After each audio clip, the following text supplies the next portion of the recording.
malah menjadi beban. Apa itu? Ya, bank syariah.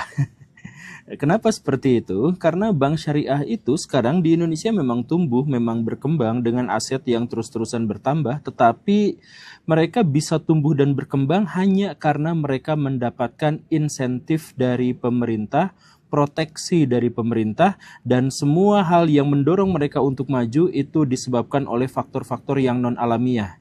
Tapi didorong dari turut campurnya pemerintah untuk bisa melindungi mereka. Nah, sebagai contohnya seperti ini Baraya, bank syariah itu bisa bertahan diantaranya adalah karena ada ratusan fatwa diantaranya dari MUI yang mewajibkan muslim menggunakan bank syariah dan haram masuk neraka kalau menggunakan bank konvensional.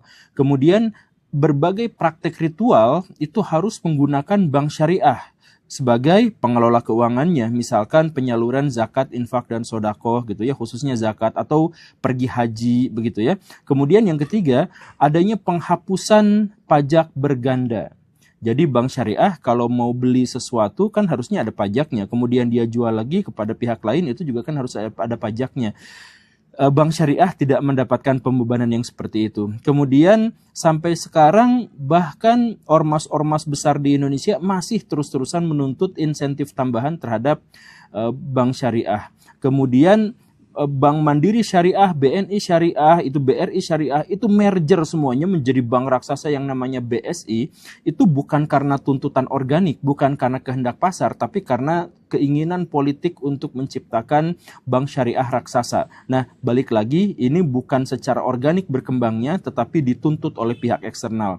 Kemudian ada kewajiban untuk menggunakan bank syariah dan menyimpan dana di bank syariah untuk beberapa Pemda di Indonesia. Nah, dengan begitu banyak penganak emasan dan fatwa-fatwa, maka bank syariah bisa bertahan. Tetapi seandainya tidak ada itu, apa yang terjadi? Tidak akan bisa bertahan, tidak akan bisa bersaing.